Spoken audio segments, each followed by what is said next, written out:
¿cómo están? Gracias por acompañarnos en esta nueva edición de A Fondo. Y hoy día estoy con un amigo mío, con Carlos Zúñiga, presidente de la Asociación de Consumidores Elegir, que viene aquí exclusiva y especialmente para hablar de cualquier cosa importante que se nos ocurra.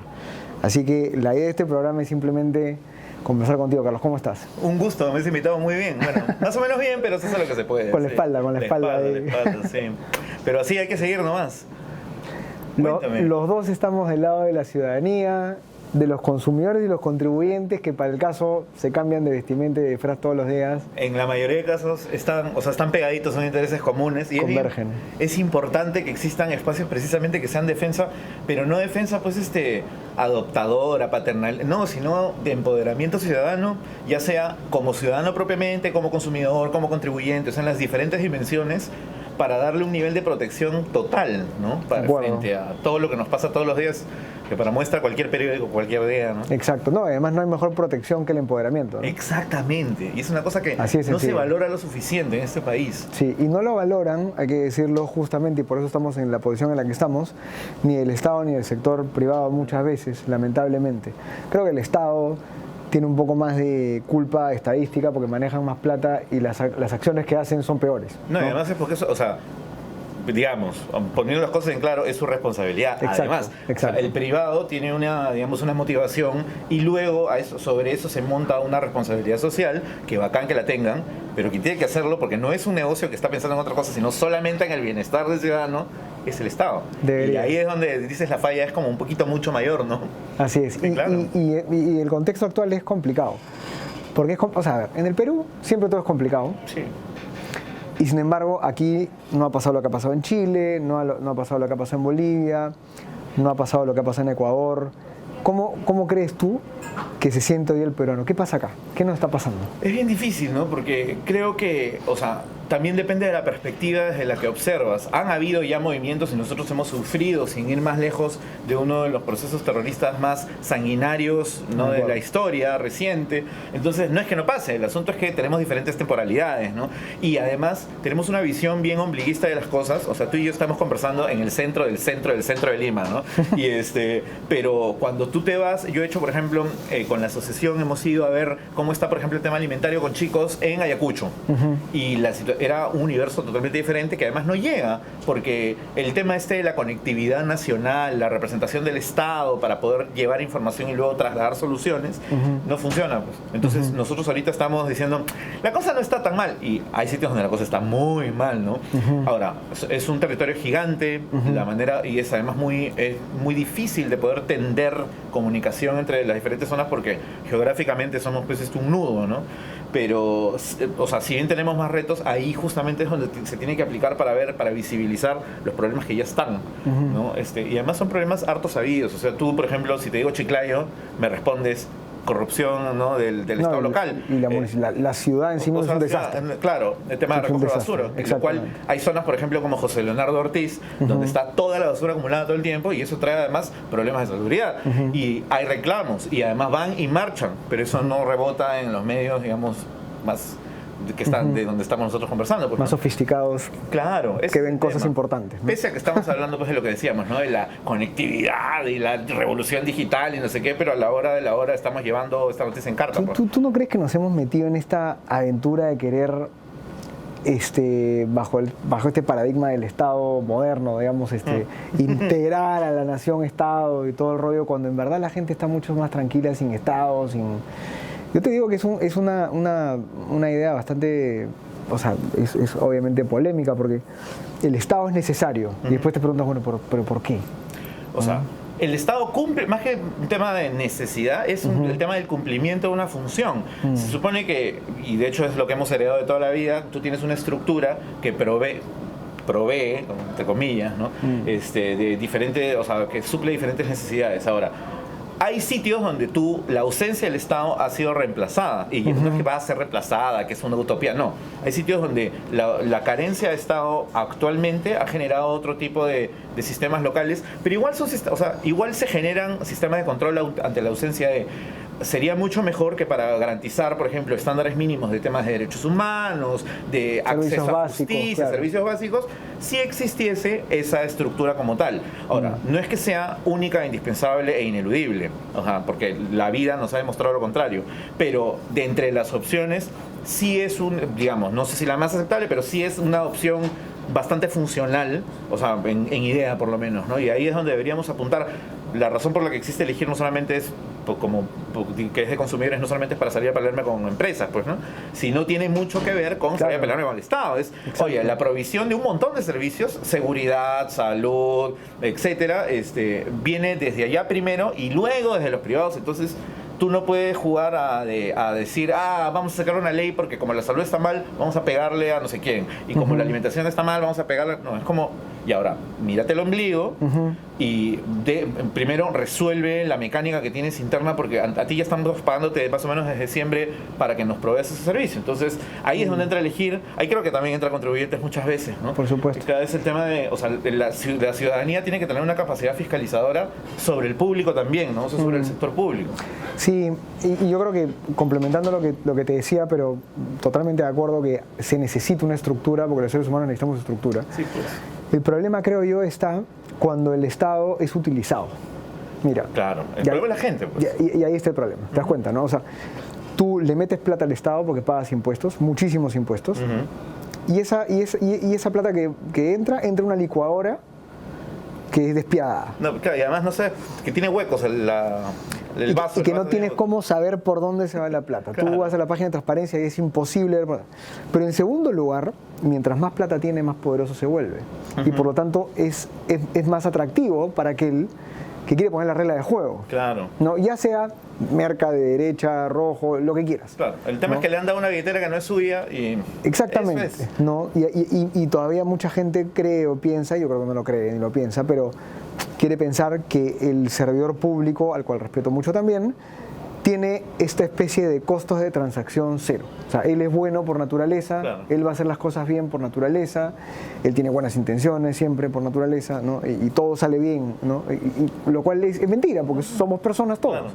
No solamente somos personas, sino somos peruanos, y no o sea, no estoy diciendo que el peruano sea malo per se. Lo que estoy diciendo es que si tú analizas a nivel de comportamiento digamos, a la gente de tu entorno o a la gente que ves en las noticias, no solamente a representantes, lo que ves es que hay un patrón de comportamiento, y estadísticamente eso es lo que se va a repetir y se va a potenciar además por el factor billetera ajena que estábamos conversando, poder, ¿no? en los espacios de toma de decisiones. Porque van a tratar de hacer que se beneficie. Ahora, lo que tú deberías tener es puestos en su lugar una serie de contrapesos, que es lo que hoy día no tenemos, pero lo que debería haber son una suerte de contrapesos que permiten de que tú tienes poder, pero él también. Y entonces vamos balanceando para que no se vaya mucho para tu lado ni mucho para el lado del otro.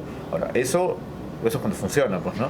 Hoy día, por ejemplo, que no hay Congreso, vemos los decretos de urgencia y decimos, por eso servía, ¿no? O sea, así funcionando a media caña, para eso era que teníamos ese Congreso a media caña. Ahora no hay accountability, ahora se lanzan como frisbees, pues, ¿no? Los decretos.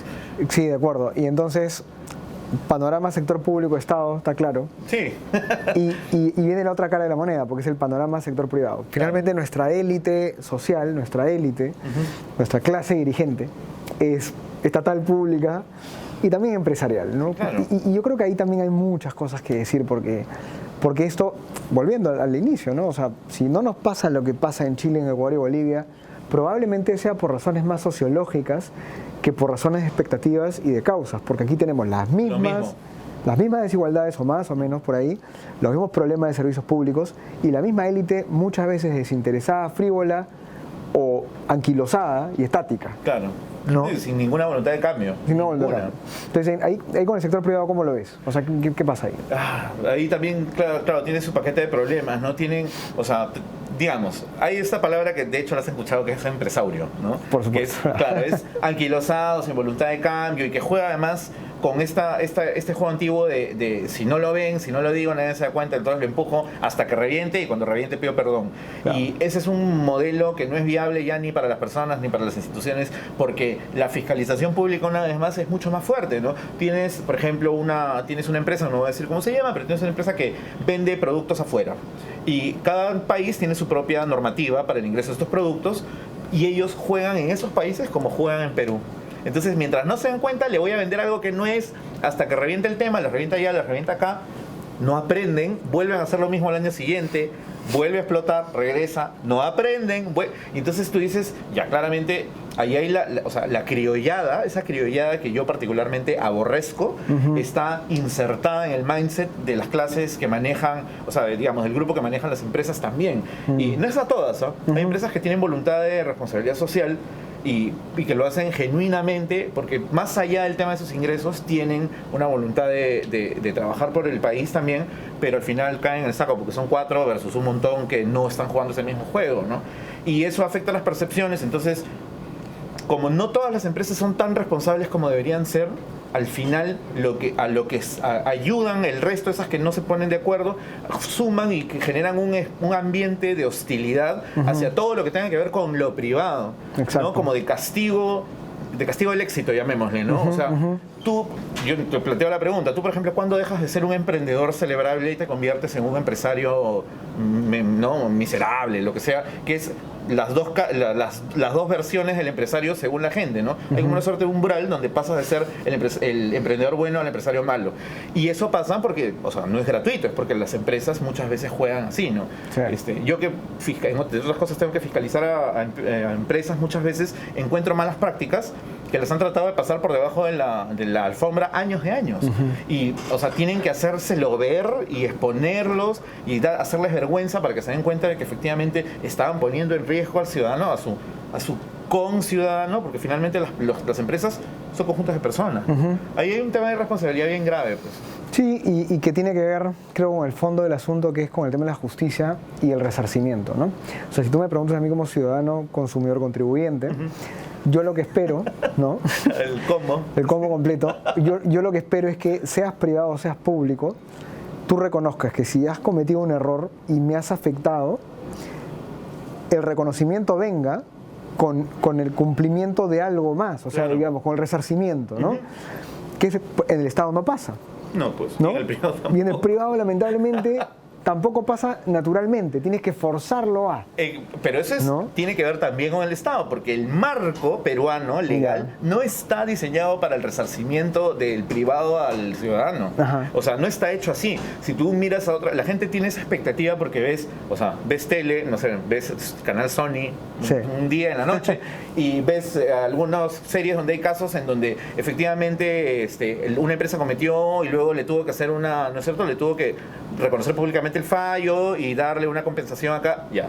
Esa vaina, para que ocurra en este país, tienes que seguir canales muy específicos y muy pocos para llegar ahí, porque está pensado el sistema para ser un disuasivo, pero esa plata, por ejemplo, que si tú cometes un error como empresa o una falta y viene la autoridad y te dice, ya, te voy a castigar para que no lo vuelvas a hacer, es el equivalente a darle un palmazo en la mano, no repitas.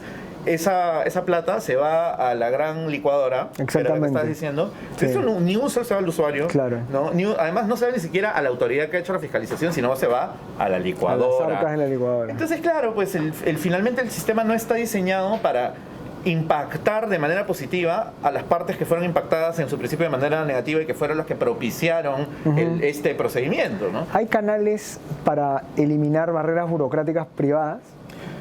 Uy, escucha. O sea, ¿te refieres desde el privado?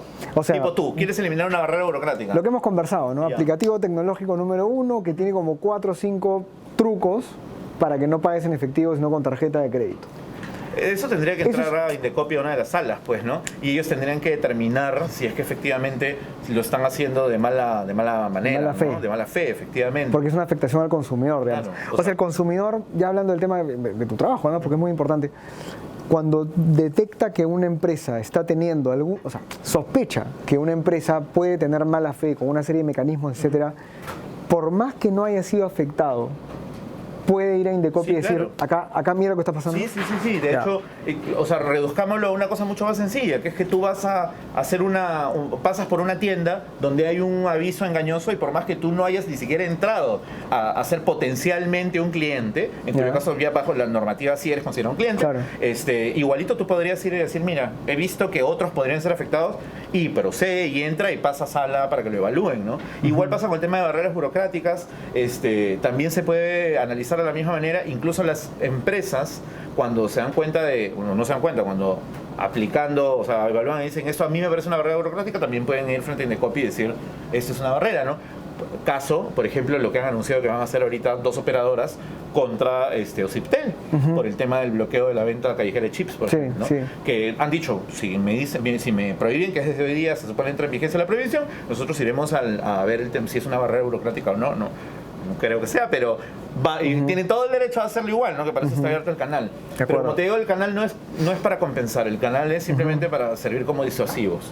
¿Crees que si hubiera menos asimetría, la palabra es menos antipática, pero o sea, menos desbalance? A mí me sirve un montón la palabra. Es buena, ¿no? Porque sirve para un montón de cosas en el país, sobre todo. Sí, no, con confianza, por favor. Asimetría de información, más empoderamiento ciudadano, con lo cual tanto el sector privado como el sector público tendrían que renunciar, entre comillas, a muchas seguridades también, sí, claro, y a muchas defensas. Sí.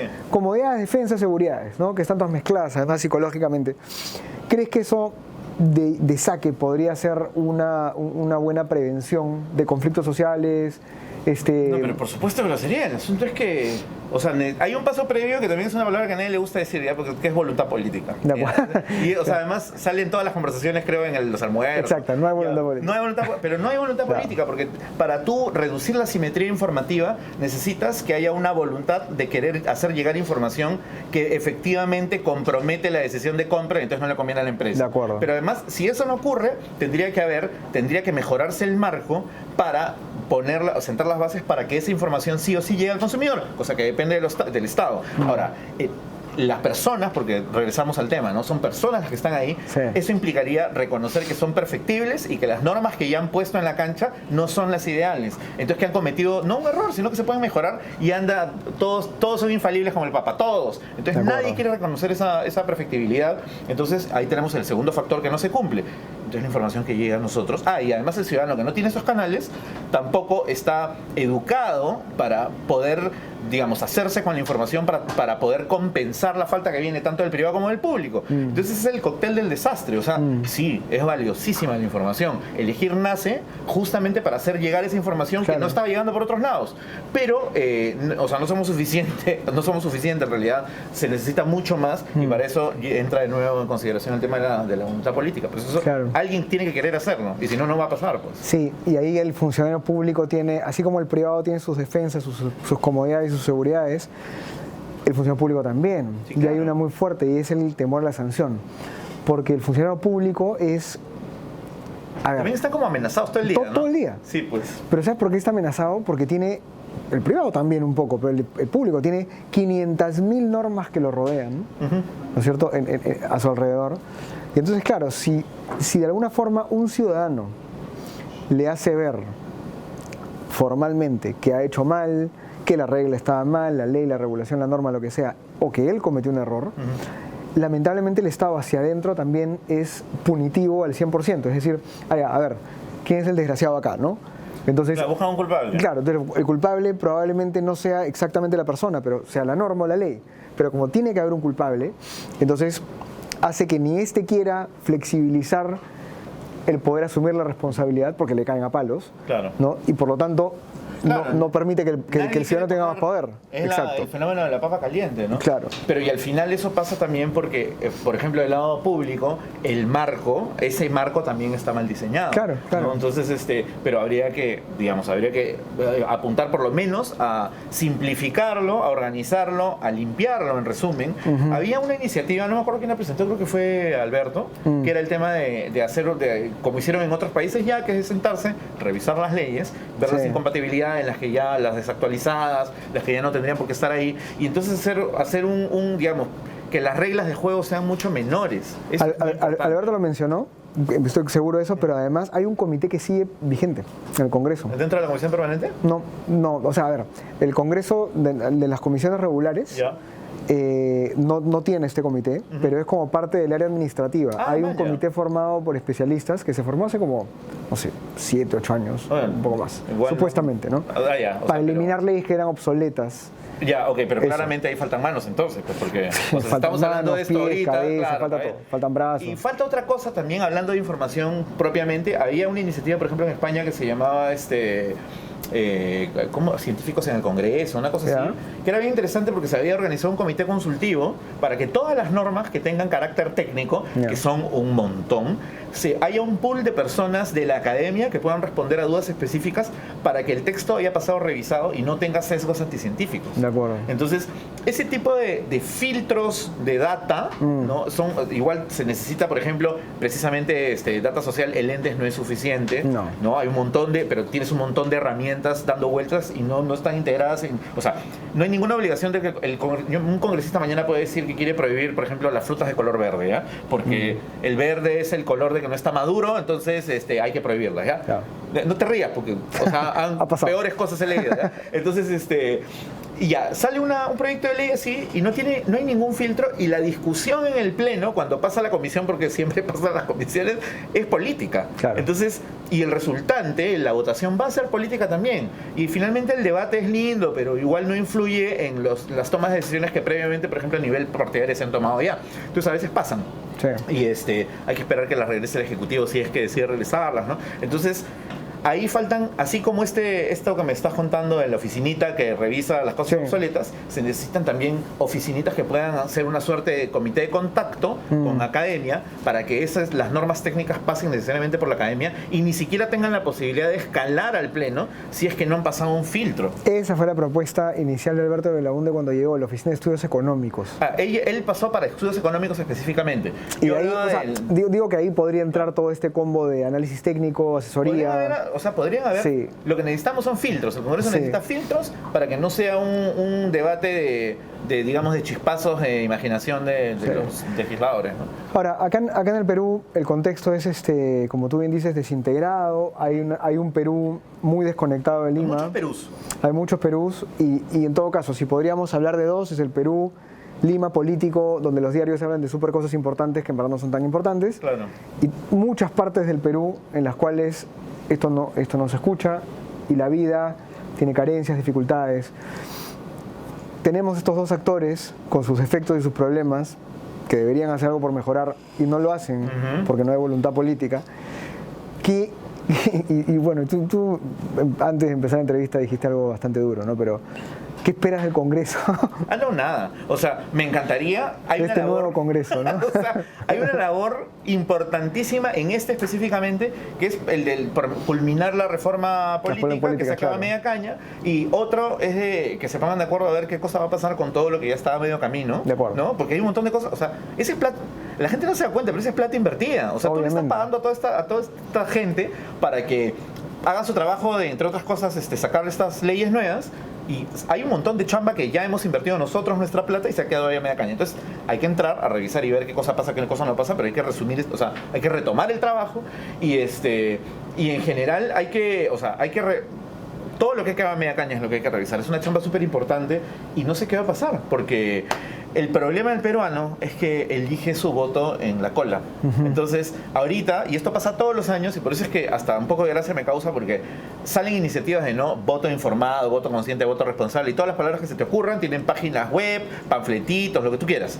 La gente tiene a disposición las herramientas, no hay ningún tipo de impulso estatal para que la gente acceda a estas herramientas, entonces la gente o no sabe, o no tiene conectividad suficiente, o no tiene el tiempo, o no tiene el interés, no hay educación política tampoco. Entonces, si tú metes eso en otra licuadora, no la de los impuestos, sino otra, y lo que te sale es lo que tenemos hoy, ¿no? Es gente que sí dice, yo voy a votar, ya me han dicho que no voy a votar solamente por el candidato, sino también tengo que ver el partido, ¿no? Y lo repite como mantra, todo el mundo lo dice, en Twitter suena, y a la hora de la hora en la votación es, voy y de entre los partidos cuyo logotipo reconozco, cuyo símbolo, que son 6, ponle en el mejor de los casos, ¿cuál tiene nombres que yo me acuerdo? Y esos, históricamente, son los que toda la vida salen. Y no es que este Congreso haya sido el malo, este Congreso haya sido el corrupto, el terrible, no. Esta es una historia que, si tienes un memory span de más de 5 años, te acuerdas que se ha repetido todas las veces. Sí. Entonces, yo no veo que haya alguna diferencia sustancial. Ha habido una acción sustancial diferente en el cierre, pero el cierre ha sido el destape de una válvula para que no se vaya a peor cosa. A mí tampoco me ha parecido la mejor solución, pero es lo que hay, ¿no es cierto? Sí. Pero no veo mayor cambio. O sea, yo estoy podría apostarte ahorita que lo que va a pasar en el Congreso es que vamos a volver a elegir y vamos a los 2 días vamos a estar diciendo ¿por qué el peruano elige tan mal si tiene tanta información para decidir? Si el voto viciado o nulo supera 40 y tantos %, al final vamos a terminar teniendo los primeros partidos políticos que son los de siempre, con más todavía elegidos, ¿no? Más representación. Exacto. O sea, más dispersa probablemente, pero con un poder similar en todo caso. Ahora, si tú también ves los históricos de las votaciones, esos que dicen voy a votar viciado, dicen que van a votar viciado hasta que están en la cola y están escuchando a los demás, claro, y se reducen a una mínima expresión. Y le da escrúpulos, claro. Claro, pero sí, pues al final, tal como vamos a entrar ahora a las elecciones, que se supone, según la narrativa oficial, el cierre del Congreso era la solución a más o menos todos los problemas de la vida, sí, vamos a encontrarnos, y esto es lo que me da más coraje, es que estas elecciones nos van a demostrar de que no eran la solución a ningún problema del Congreso, ¿no? Y vamos a terminar con un escenario en el cual vamos a estar relegando de la misma manera, ¿no? Entonces ha sido un desgaste constitucional, sí, a mi parecer, sí, innecesario y bastante antitécnico, ¿no? Pero sí, es lo que tenemos. O sea, si hablamos de cosas antitécnicas, este programa va a durar 1 hora y media, pues, ¿no? Sí, no, y ya terminando el tema, que no lo hemos hablado, es el tema del Poder Ejecutivo, ¿no? O sea, claro, este balance del que hablas, yo espero que cuando entre este Congreso, con chiquitos, grandes, viejos, jóvenes, negritos, blanquitos, lo que sea, el Ejecutivo no sea otra vez, ¿no?, el que motive, porque este Congreso que cerraron era un desmadre. No, era impresentable. Tenía todos los problemas, sí, pero tenía que ser así, digamos, para que este Poder Ejecutivo tuviera todas las excusas, ¿no es cierto?, para petardear también. Es decir, a ver, si tienes al antipático del barrio ahí, ¿no? Claro. Tu mejor jugada es decirles a todos, mira el antipático. No, bueno, no lo vas a jugar, o sea, le han dejado en bandeja la posibilidad. El temor que tengo yo, ojalá que no ocurra, es que ya sin bandeja y sin todo, ¿no?, otra vez en el año y medio que quede, ¿no?, porque tú sabes que el presidente lamentablemente vive mucho las encuestas y, digamos, tiene esta especie de temor, digamos, horror al vacío, ¿no? Y va a tener que irse en algún momento. Pero eso más que un temor es, o sea, digamos, ya lo podemos ver ahorita, sí, que en el momento en el que él cerró el Congreso, que era su último gran caballito de batalla, sí, de lo que hemos visto es una caída libre, picada, con cosas que la verdad es que rondan entre lo cuestionable y lo inexplicable. Sí. Hay decretos de urgencia que han tenido partes buenas y otras partes que han sido medio deficieras y han sacado cosas que, o sea, desde que ha caído el Congreso. Entonces, y eso hay una correlación con la caída de las, sí, encuestas. O sea, como sea, va a tener que encontrar otra cosa porque además, a diferencia de antes, el ojo auscultador ya ha comenzado a destapar cosas que estaban calladas mientras él era el paladín anticorrupción. Exacto. O sea, claro, si él es frente al malo, el que le hace el pare al bully, ¿no?, que era el Congreso, es el nuevo héroe de la película. Claro. Entonces, pero él, o sea, poniéndonos en ese ejemplo, ¿no? Pero si él es el bueno de la película, oye, pero yo he visto que le roba la... No, claro, no cuestiones, porque está... Claro, porque si a él lo sacamos, ¿quién le va a hacer el pare al Congreso? Esa era la figura. Entonces comenzaban a emerger y las mismas personas que estaban con el discurso anticorrupción hundían esos temas para no afectar digamos, el endiosamiento de la Dalit de la lucha, ¿no? Entonces ahora que ya no tiene contra quién combatir, la gente que ya no tiene nada que hacer, lo que ha hecho es comenzar a levantar esos temas y decir, oye, pero ¿verdad que Chinchero, no? ¿Verdad que Trujillo, no? ¿Verdad que... ¿verdad que Moquegua? ¿Verdad que el Pitufeo? ¿verdad? Y entonces comienzan a emerger cosas que, o sea, yo lo dije en algún momento de manera pública, esto no es un tema de lucha contra la corrupción, parecía que estaba luchando contra la competencia, o sea, porque también hay unas cosas que no entiendo cómo no han salido pese a la importancia que revisten.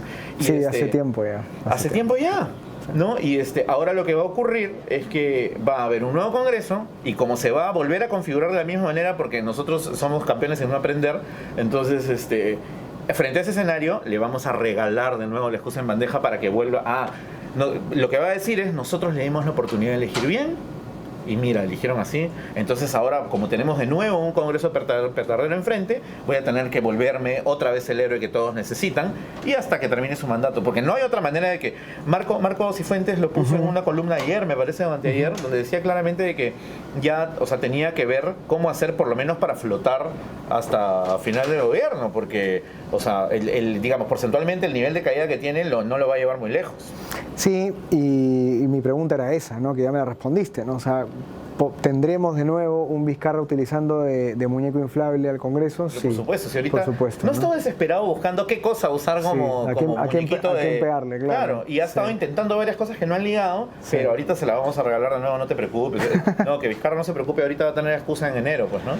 Bueno, muy interesante la conversación, como siempre. Como Nosotros siempre. teníamos un proyecto de hacer nuestro programa juntos, Es verdad, oye. pero tú te volviste muy famoso, pues. Entonces Mentira. te No, fuiste acá el por la señor es el radio, que la va para televisión. recoger premios, y no sé qué. Yo acá no, mira, ni a Chiclayo he ido. Me muero de ganas de ir a Ya, Chiclayo. a comer, ya llegará, ya llegará. Chiclayo, aunque sea, claro. Chiclayo de todas maneras. Muchas gracias por estar acá, Carlos. Nos vemos. Muchas gracias. Gracias a todos por estar con nosotros en esta edición de A Fondo. Será hasta la próxima. Muchas gracias.